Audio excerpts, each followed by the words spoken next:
Yesterday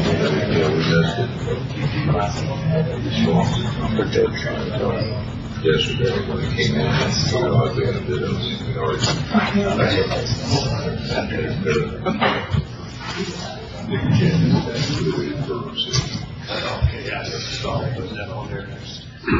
They're the only ones interested. yeah, they've got the contract for all of our paving anyway. So that's what's going on. Yeah, that was good. That worked out. Panic mode on that. When it came up, it was all wound up. I just had to get calls of those all those. So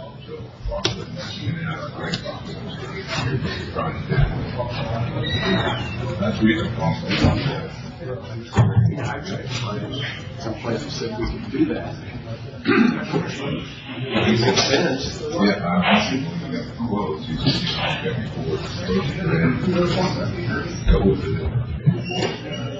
Good morning. It is 9:30 a.m. Wednesday, July 7th, 2021. I'm Mayor Chris Martin calling to order the regular session of the Logansport Board of Public Works and Safety. We'll start with the Pledge of Allegiance.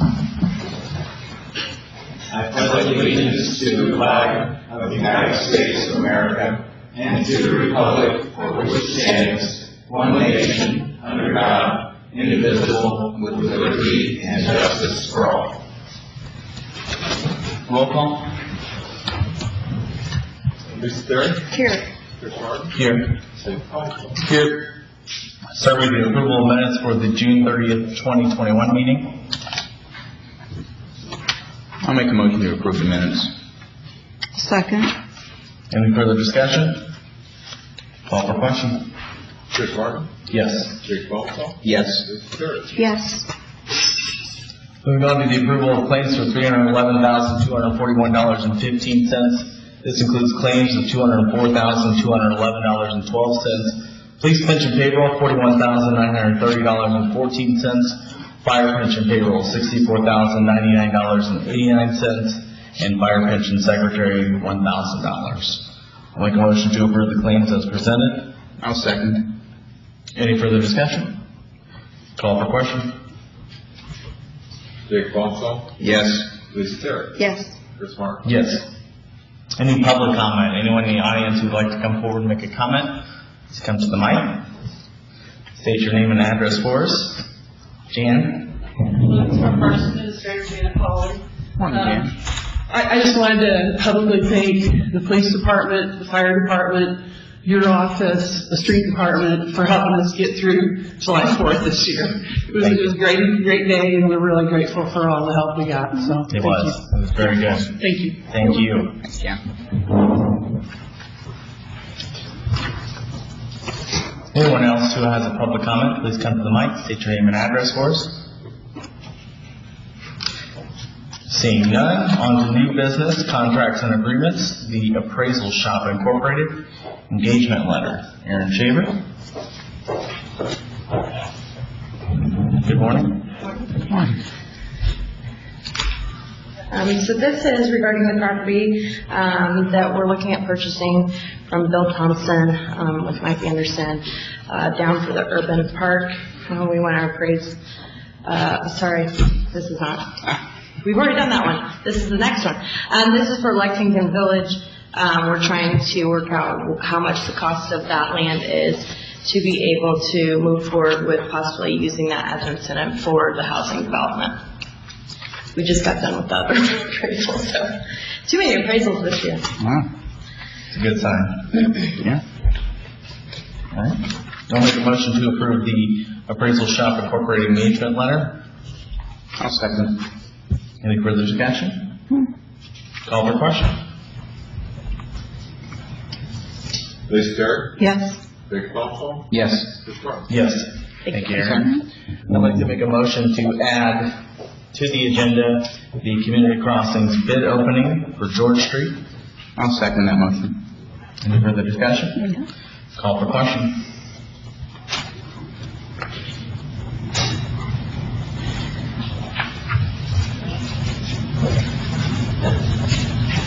Chris Martin? Yes. Lisa Terry, Yes. Dick Paul. Yes. All right. We'll start with the bid opening for the community crossing. This is for George Street, Tony, from 11th to 22nd.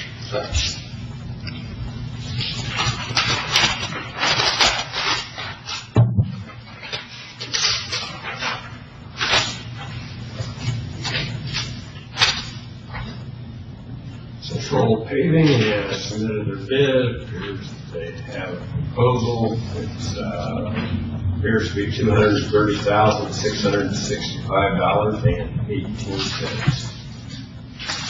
Is that where we need to be, Tony? Okay. I'll make a motion to approve the bid for Central Paving to pave George Street from 11th to 22nd for the current community crossings grant. I'll second. Any further discussion? Call for question.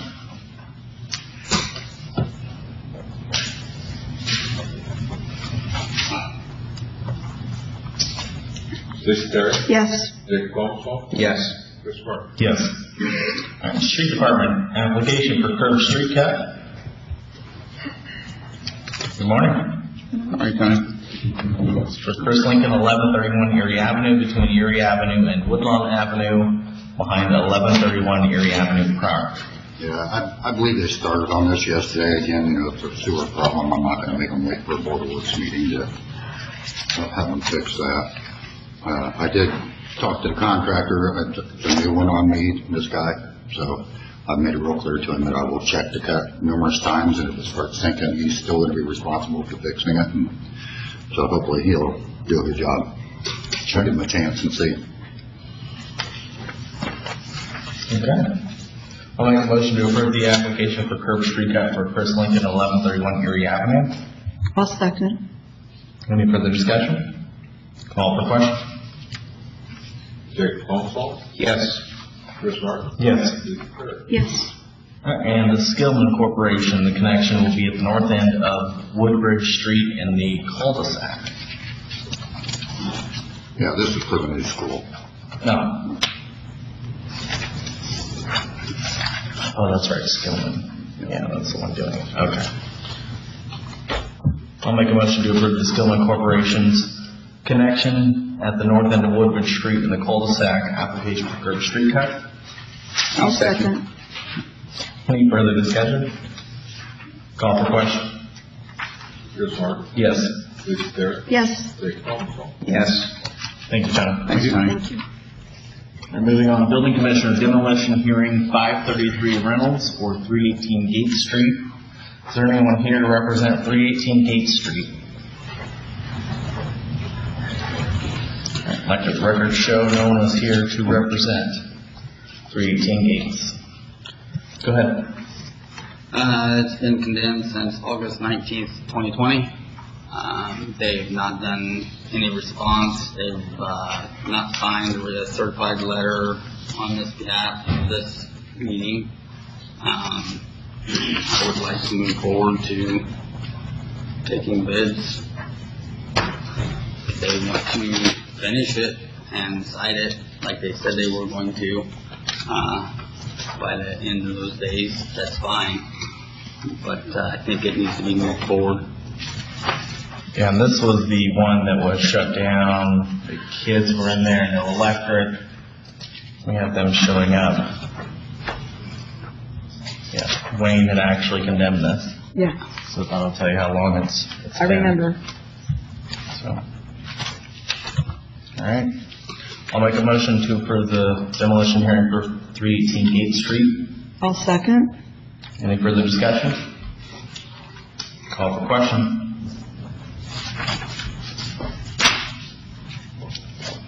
Dick Paul. Yes. Chris Martin. Yes. Lisa Terry. Yes. Yeah. Thank you. Thanks, Rob. Thank you. Code Enforcement Weekly Report. Randy? Morning. Good morning. Last week was kind of a busy week, so we had 27 new trash violations last week. We had 5 that were cleared. We had 1 that we did by the city. Abandoned vehicles, we had 5 cars that got tagged, 2 that were cleared by the owner, we didn't tell any. Mowings, we had 13 new notices sent last week, 4 of those were cleared by the owner. We had 1 that was sent to the city. Second notices, we had 5 that were sent out, 2 that were cleared by the owner, and we had 1 by the city. Notices of appear, we had 4. I did notice a mistake on the years to date. That should say 51, not 4. 51, wow. That was my bad for trying to get it together quickly. That's good. All right.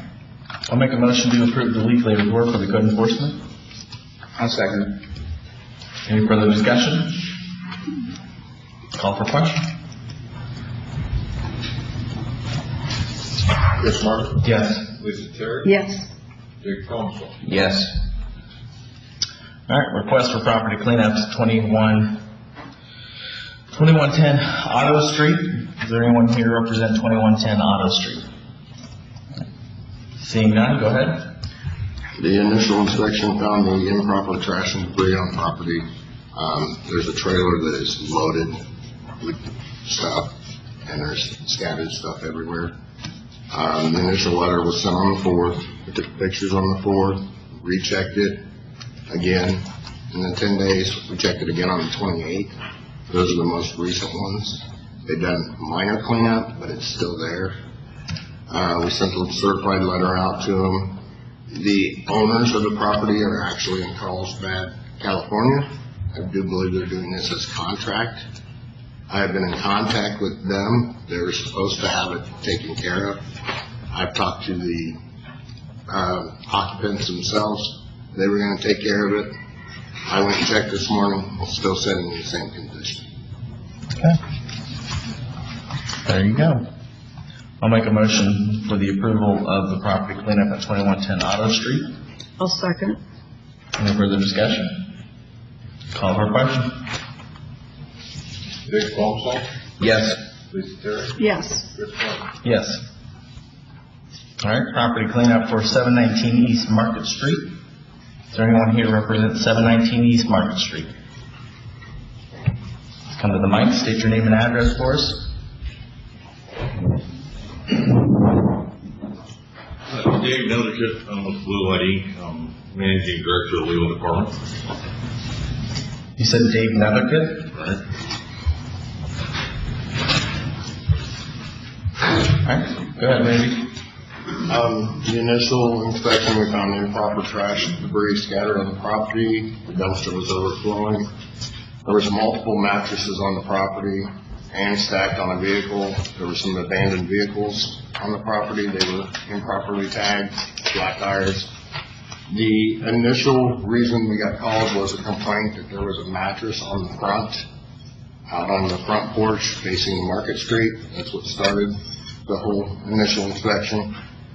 We checked it on the 10th. We'd left the door hanger.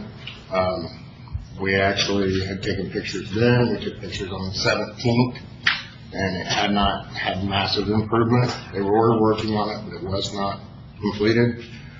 We sent a certified letter. We did try to contact Mr. Diva and talk to him. It is considered a rental, so we have tried to make contact with them. As of right now, the violations that initially started this are clear. The trash has been cleaned up, the mattresses are gone, the vehicles are gone. But what part of this is the second offense for this property in a 12-month period. And this is an ongoing thing. And I believe that the iWorks is in there as well to show. Yeah, so this has been going on since 2015. The first violation was in 2015, 5 mattresses at the alley, each must be wrapped. Then again in 2017, improper trash or debris on property and vehicles. 2018, improper trash and debris scattered on property, electronics, tires, building materials. And then again in 2018, in December. So the first 2018 was in February, the second was in December of 2018, mattress on property and upholstered furniture on property, improper trash and debris scattered on the property, electronics or appliances on the property. Then we follow up in 2019, in August of 2019, improper trash and debris scattered on property, each mattress or box spring on property. Then we followed it up in 2020 of August, improper trash and debris scattered on property, electronics, tires, building material. Then we followed up again here in 2021 June, which is, as Randy has said, within the 12-month period, improper debris and trash scattered on property, dumpster overflowing, multiple mattresses on the property, and stacked on vehicles. Mr. Nethercutt, if you are representing this property, can you explain to us why we are continuing to have issues with improper trash and debris? I don't know what the prior to 2018. I wasn't there then. What the problem was, we got an issue. We had an issue with our disposal company over there. He had told us the very first violation that you referred to in the same 12-month period. He had told us there was a vehicle parked that was obstructing the dumpster. He could not get the dumpster. At the time, we had no camera settings, so we just had to believe him. You know, we've had them for 14 years. We had an illegal dumping situation going through there. They would go in there at night instead of just throwing it in the dumpster. They would throw it right on top of the dumpster and be unbagged, improperly bagged, so it would just blow around. The very first complaint had to do with that. And so we put cameras up to try to catch it. And then the second time, this is the last time that we're talking about here, they claimed there was another car there in front of the dumpster. But we went back around the tape and found out there wasn't. We took that up with our disposal company. They agreed to, they apologized. It shows him driving right on by on Spencer Street. He didn't go in there. He has a heck of a time getting in there to begin with. He has to go through Kroger's right there. There's 2 poles that he can barely get through, and I'm talking about 2 inches. He has to go in there and he has to back up to this dumpster. And he can't get through the other side of it because of a tree and because of some power lines LMU put in there. And then he has to go back, after he dumps it, he goes forward, and he backs out. And he has to back all the way out of this little area. And so he's pretty upset about it. I met on this first violation. I come up here from Evansville 4 times to meet with this guy at 4 a.m. every morning. Every Monday morning, just to make sure that he took this trash, because I wanted to, we've been working on this hard to get this done. And, we had no problems with him. He got the trash every time. He told, I could see what he had to go through there. I said, we tried to make arrangements with him. Is there something else we can do here? Can we take that tree down? Can we move the dumpster somewhere? What can we do to help you guys out, to get in here and get out of here quickly? And he's like, there's really nowhere else, this is the only thing I can do right here.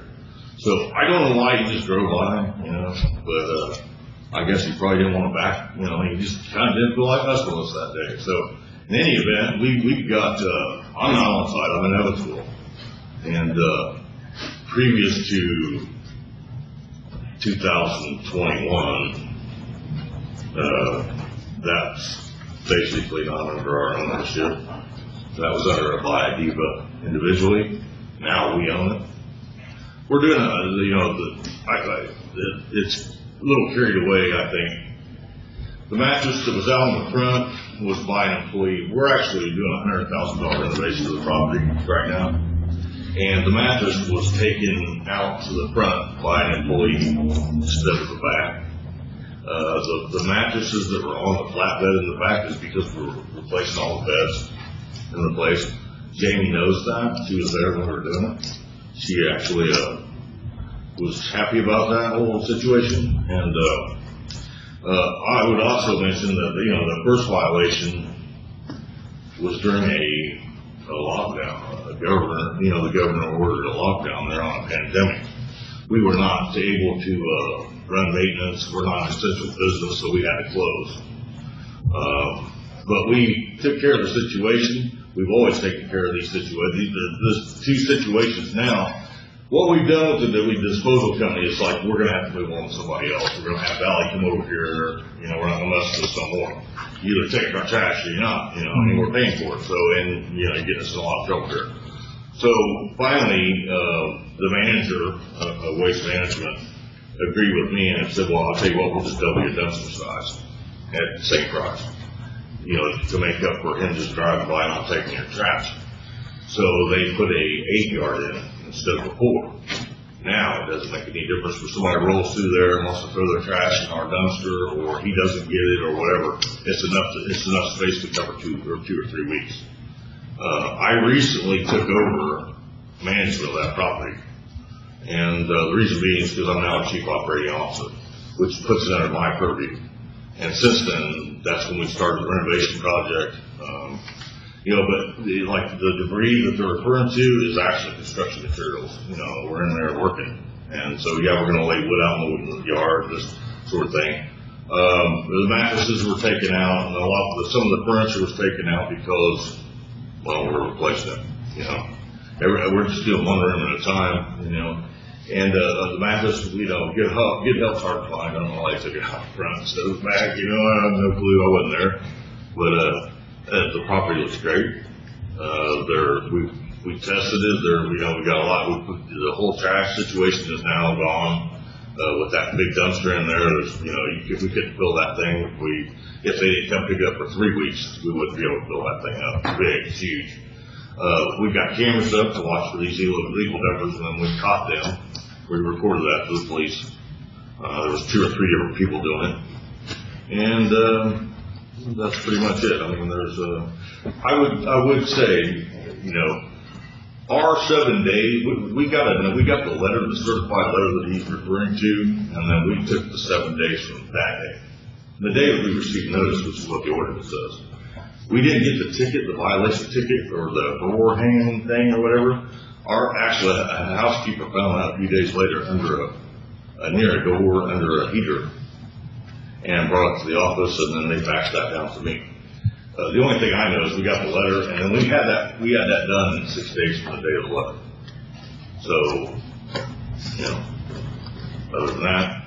Yeah, Randy actually told me you had it cleaned up. The reason why I wanted you here today is because I want an explanation for the previous up to now. So since you didn't own it at that point, you wouldn't have to answer for 2015. Well, I wasn't in charge of you know, at that point in time I worked in the legal department. And I would not have done anything about that. That would have been, you know, all our Evansville projects I would have handled at that time. When I became chief operating officer at Blue Light, now it's all on my purview. So now that's why we're over here doing a $100,000 renovation, and the building used to have been dealt with a long time ago. And it's looking good. It's almost done. You know, we're down about we're going to do the roof. We're doing the outside. Property's all brand new inside and out, inch to inch. Good. Well, Mr. Hathaway, I just wanted you to come here, explain to us, help us understand, you know, the situation there.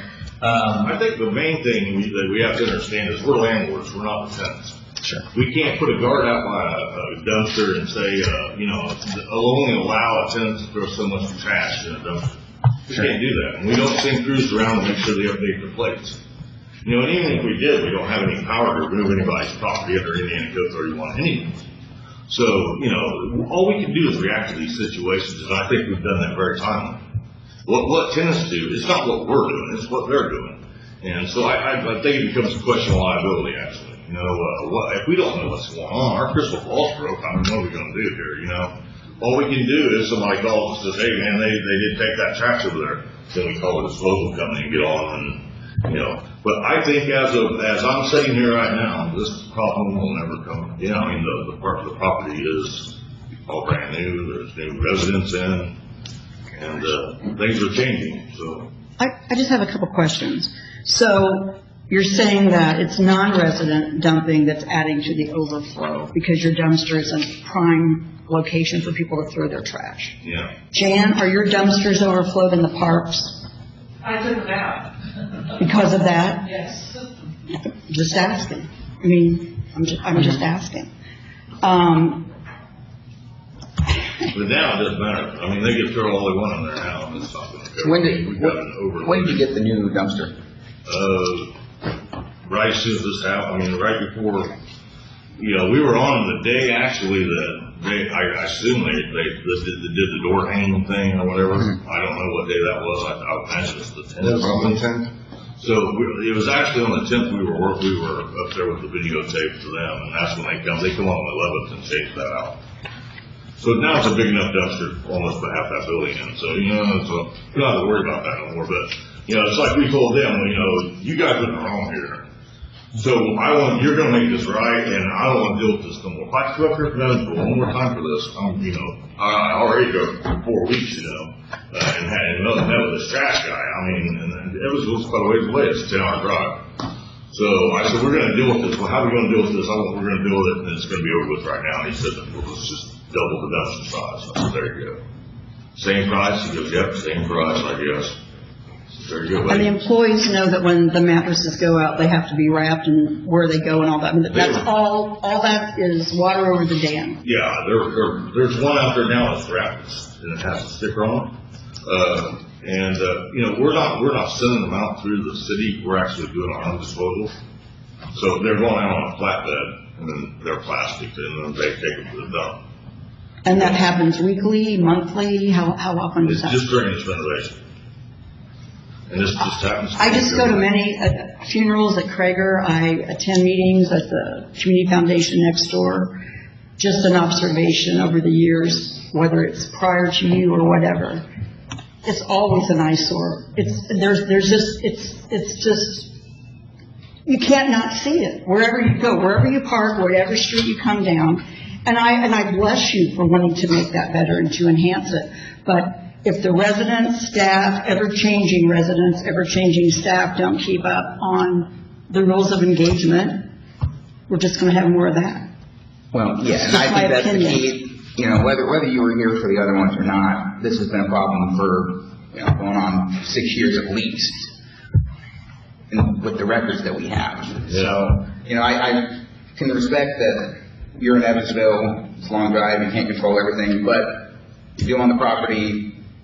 Yes, it's your tenants, but you have to make sure that your tenants are taking care of your property. I mean, it ultimately falls on the property owner, regardless, because when stuff like this happens, you're the one that gets called up to the Board of Works and not the tenants. So, you know, if it's your tenants, if it's your garbage company, whoever it is, next time something like this happens, and if it happens soon, you guys are going to be the ones that take a hit. And whether you're going to get reimbursed the fine through your garbage company or through your tenants, I don't know. But you gotta have your foot down on getting this cleaned up. I'm glad to I think, see the I've been renovation. pretty actionable about it. I've been on, we've been on the whole time.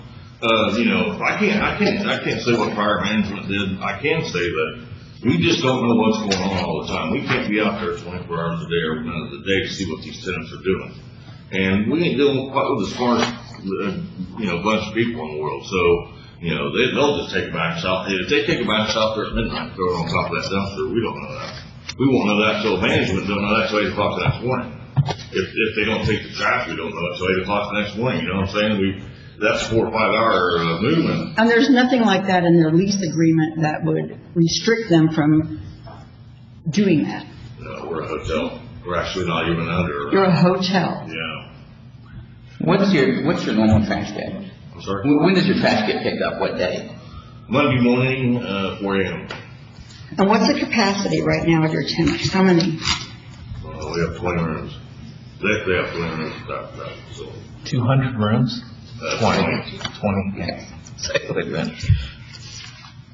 So I would just urge your staff, because if this first violation was on June 10th, that's a Thursday, so that's, it's not like it was the morning after your trash was supposed to get picked up. That's a several day process. If they just dropped it out right before he showed up, maybe that's different, but I would pay attention to that. At the time, they wouldn't come back and get it till the following Monday. Mm-hmm. That was their idea. And even though we were like, hey, you gotta come over here and dump this, blah, blah, he said there's a car in front of it. We believed him.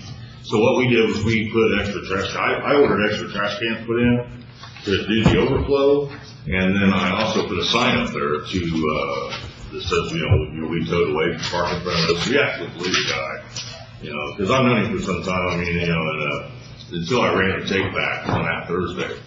And then I seen that he just drove right on by. And so, yeah, that's when, you know, I called him and said, we're gonna switch. When you start talking about switching contracts with somebody else, and you've been with them for 14 years, they start to make a movement. And so then they came immediately and dumped that. And then, they brought that other bigger dumpster over. Okay, and I was Randy, so this first picture of the mattresses is on the 9th. Is that correct? Yes. So there's another 24 hours there. Right. There's some time to get things figured out. Now, in the future, I would hope that we don't just say, oh, well, they didn't pick it up, we'll wait till Monday, because then you guys will have to show up here again. Yeah. Because even the second picture was the next Thursday. Then The 7th, so the next pictures are on the 17th, that's another Thursday, which, if they were picking it up that Monday after the 10th, then they should have had it picked up. If not, then, you know, we're just getting. I mean, in the picture of the 17th, you can see the sign that he was talking about no parking. Yeah. That, you can see where that was put up there. But it still was overflowing on the 17th, a week later. And I quote, this is a construction site. You know, we're in the process of doing construction, and we can't stop what we're doing every second and haul something away. Normally, we're going to fill a whole truck up before we go to the dump. It wouldn't make any sense to not do that. Oh, yeah, that doesn't mean you leave it on the property for multiple But in days. anticipation of construction, don't you get a larger dumpster? Don't you make your neighbors aware that that's gonna, I don't know, I'm just asking. There are ways to combat this without having garbage sitting there for a week because we're under construction or because your residents take things out early in the morning on the wrong day. There's got to be some management of this because it's become a problem and it's become an eyesore for our downtown. Yeah. And that's the issue. Yeah, you can see there that I put the 2 extra dumpsters in for the overflow. I sent housekeeping over there to take all that out, and we put that in our dump truck and took that to the dump and cleared that. Really, the property looks better than I've ever seen in my life right now. It's that, you know, somebody else we got maintenance to decide to get up and go to work. So, you know, they're all their benefits and funds run out, so now they need a paycheck. So they came back to work starting today, and we've got a new maintenance guy who's pretty good, and so I don't see anything. It's all going to be brand new. I don't think we're going to have any problems out of this whatsoever. Do you have a building permit? Yeah. For the renovations? Sure do. Anything else you had, Randy? Anything else on your, well, I'll tell you, in 2018, you should have been fined, because it was a violation within a 12-month period. This property should have been done again in 2020 as 2019, and then back in 2020 in August. Now we're back from August to June of 2021, should be fined again. You did show up, so I'm not going to ask for the max fine, but I will say that we are going to place a fine on the property. My suggestion would be $2,000 fine for multiple infractions within a 12-month period. So I'll make a motion to. I don't know I'd like to know what the first infraction was within that 12-month period. He can give you the information. We have all of it. We sent it to you with that packet as well. Are we referring to the ticket for having no fence around the dumpster? Because that's the only violation we received. The first infraction was on, that is for this 2-12, was on 8/13/2020. And again, it was improper trash and debris scattered on property, electronics, tires, building material, and then we had more electronics, appliances, and abandoned vehicles on there as well. What was the date of that? That was on August 13th of 2020.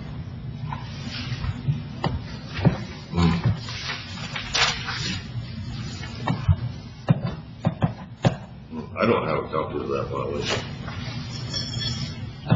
But I know that's during a pandemic and a lockdown, so I think there's certain rules, everything's suspended at that point in time, I would imagine. The sheriff judge would see it that. But I don't think we I would just said imagine. stop picking up trash during the pandemic, did we? That wouldn't happen. No one stopped picking. So that, I don't think they're gonna stop doing trash, but I don't know about the vehicles or whatever, you know, like I say, this is, I don't think there was any suspension of city ordinances during. No. Not at all. All of us were still working. There was an order that the company, if you're not essential, will not be operating. So we can't operate if we're shut down, ordered to be shut down. I'm not familiar with that violation. It's not right here in the file, so I don't know what that was. Did you have people living there during that time? Your hotel, right? Yes. Yeah, there's people. And- So you had people at your Collecting rent, hotel during yes. that time, Yeah. and you're using the pandemic as an excuse. Yeah, I'm not getting the runaround. No, I'm saying, Let's go on the I'm line. saying that maintenance wasn't there presently, they wouldn't come in. If we don't have maintenance there, we can't. But how could the Board of Health, no, I'm just saying, how could you have that many people in 20 rooms and not have housekeeping? No, we're getting the runaround here. Housekeeping ran. Maintenance did not. Maintenance wouldn't come in. We didn't want people going in. Housekeeping is in-house. They actually live in there. But to have a maintenance person come in and out of there during a pandemic with a bunch of elderly people, I mean, that's my guess. I don't know. Chief, what do you got? I heard the gentleman make a comment about please information about illegal dumping. Like I said, all guys looking out there, they haven't even been forced for illegal dumping. Well, that would be a good start, too. Well, we've got a camera now, so, but like I said, we got an oversized dumpster that, it's going to cover no matter what happens. But you see, a lot of the excuses for why this has happened are falling apart now. I can't excuse what a tenant does. We don't know they're doing it. Well, it falls on the landlord, as you are understanding right They fall now. on us, but we don't know what they're doing it. Well, you until should. after they do it. How do we? Our crystal ball is broke. Do you have staff on site? No. Do they not monitor? You just Well, said that's your problem. housekeeping. We've was got a on site. housekeeper, but she only works mornings. She's there about 4 hours in the morning, and then she's done. Office doesn't open until 8. Trash is emptied at 4 in the morning, so we don't know what's going on there until 8 o'clock till they come in. And once again, this was on a Thursday after your pickup was on a Monday, and it was 2 subsequent Thursdays, so there was a Monday in between here. We had 7 days to clean it up, and we did. Within that 7-day period, both times. Okay. So we have a motion, and Don Lane, do we need a second? I'll second. All right. Any further discussion? Mhm. Call for question. Chris Martin, Yes. Dick Bonso. Yes. Yes. Board member comments. My cup runneth over. Are we done? Yes. Board member comments? Anything? No. All right. Miscellaneous business and any matters not already considered, including ADA Section 504 compliance or concerns.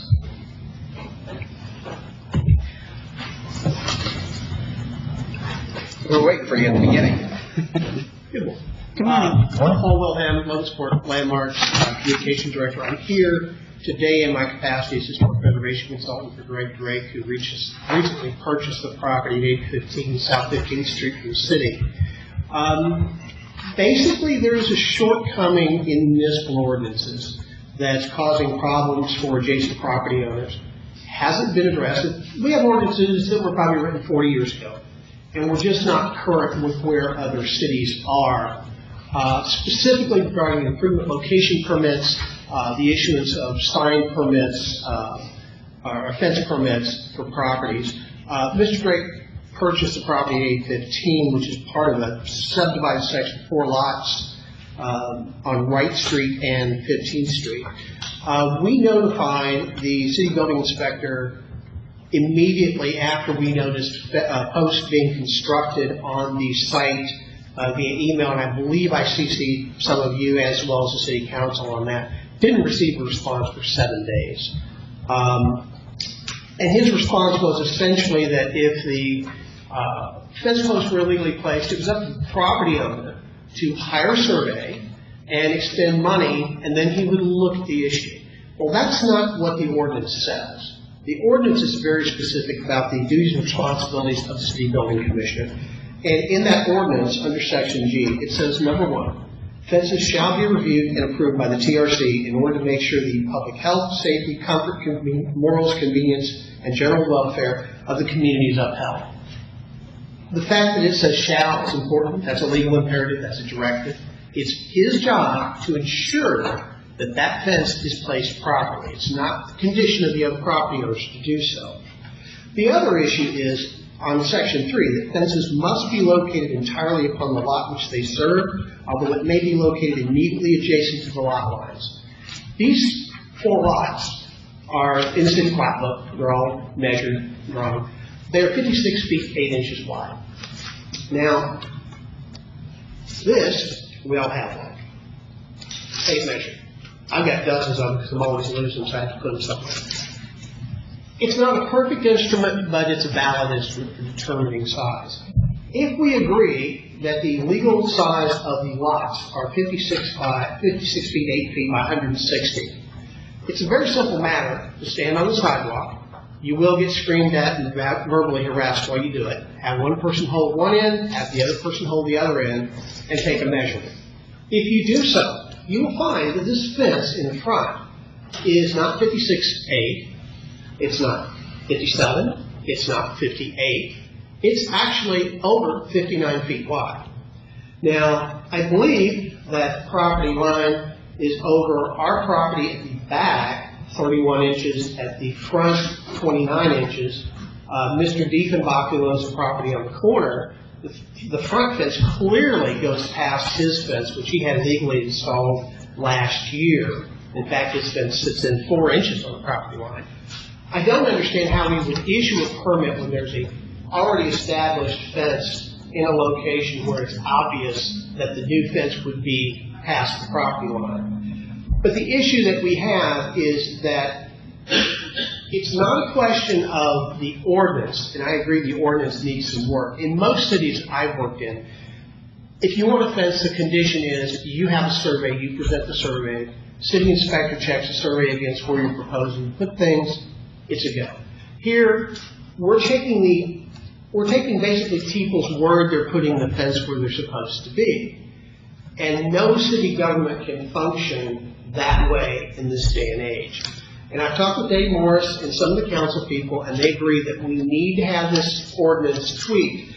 But the problem we have now is that, we would welcome a fence there because the property owners are harassing myself, Mr. Drake, Logansport Landmarks volunteers who try to do work on the site.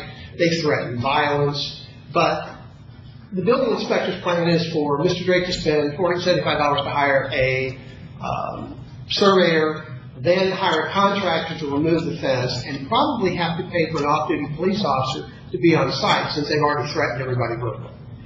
That's ridiculous.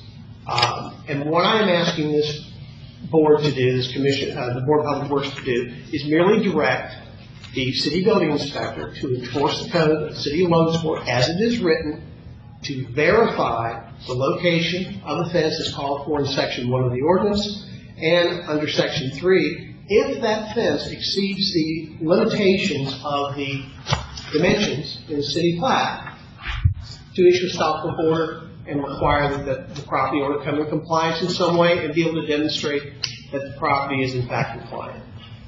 It's an issue. I can tell you this. I don't like the phrase the way it's always been, right? I don't like it. Yeah. But unfortunately, in this case, that's the way it's been.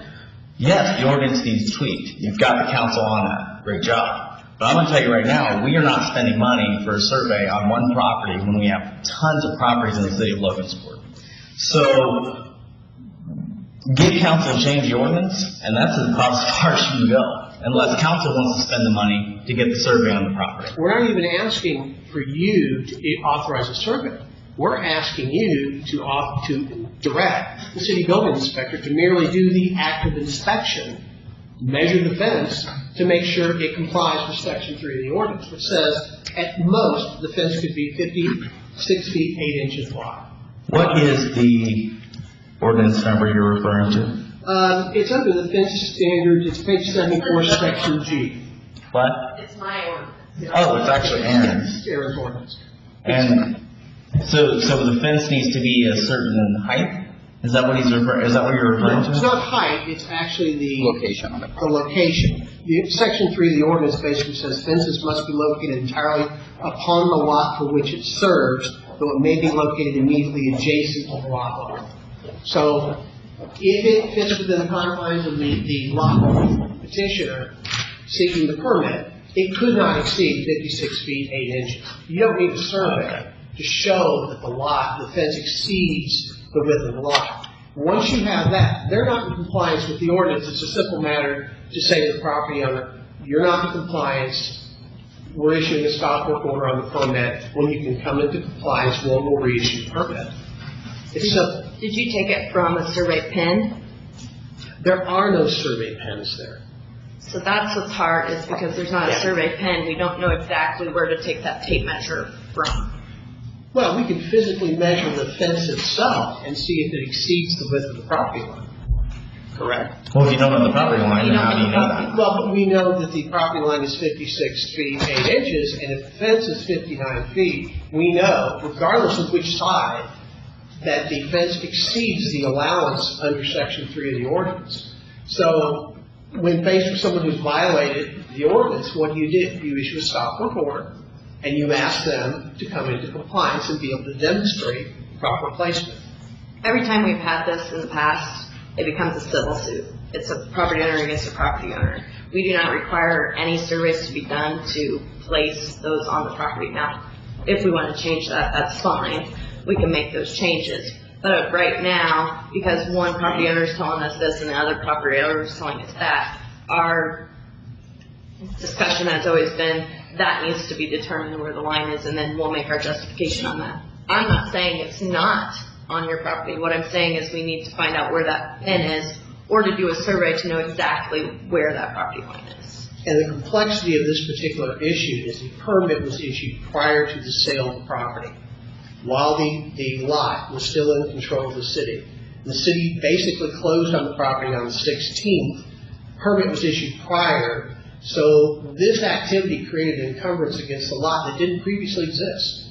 And Mr. Drake expects the full use of his property from the city of Logansport. He's hired architects to do development plans and design, expects to spend almost $400,000 on this project, and he can't proceed without incurring additional expenses because we're not verifying what should be very simple. The width of the fence versus the width of the property, whether that property has a pin or not. If it's 59 feet and the lot is 56 feet, the onus is on the property owner to explain how they reached that conclusion. It's simple. What was that ordinance number, Paul? It's to Miss Tunis. I can give you the... Yeah. I mean, we just have ordinances that are out of date.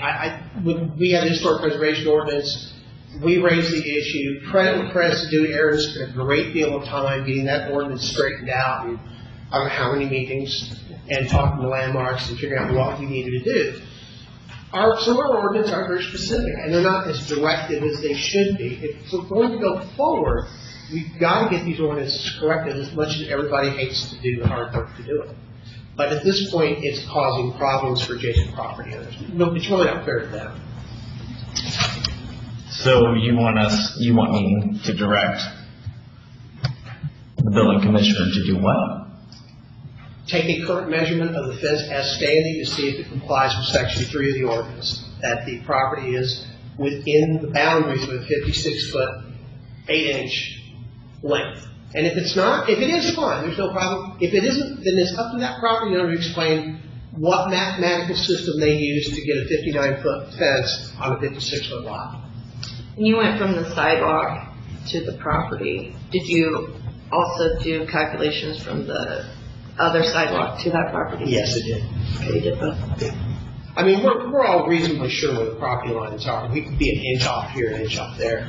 But we all know where the property lines are. If you go from the point of the corner where the two sidewalks intersect, which is on the plat block as the beginning of the plat, and you go over the 56 feet 8 inches from Mr. Diefenbach's property, his fence is actually at 56 feet 4 inches. He intentionally set it in 4 inches beyond. They've since come through the front yard, come back, and over his fence, butting up to his fence, 2.5 feet in. Yeah. I asked the owner about that, and she says, "Well, no, it's really it's on their property. It's on their property. They gave him permission." I spoke to Mr. Diefenbach. That's not the case. Okay. So since we can't, we can't rewrite the ordinance today, I'm at least asking for the Board of Public Works to ask the building commissioner to at least verify if this fence is in compliance with the width of the lot. And if it is, fine. If it isn't, then I would assume he would have questions regarding how they built a fence 59 feet wide on a lot that's only 56.8. Okay. Thank you, Paul. Thank you. Miscellaneous business and any matters not already considered, including ADA Section 504 compliance or concerns. Seeing none, I'll make a motion to adjourn at 10:19 a.m. I'll second. Call for question. Lisa Terry, Yes. Chris Martin, Yes. Gary Paul. Yep. We are adjourned. Have a great day.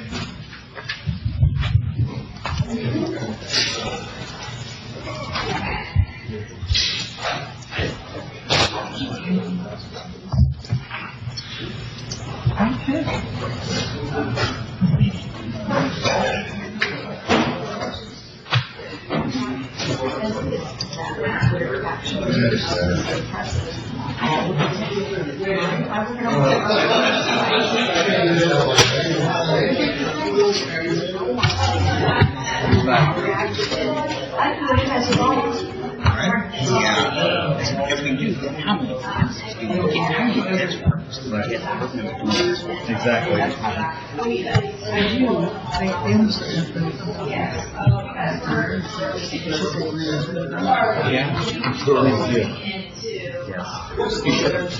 I wanted to, but Next one.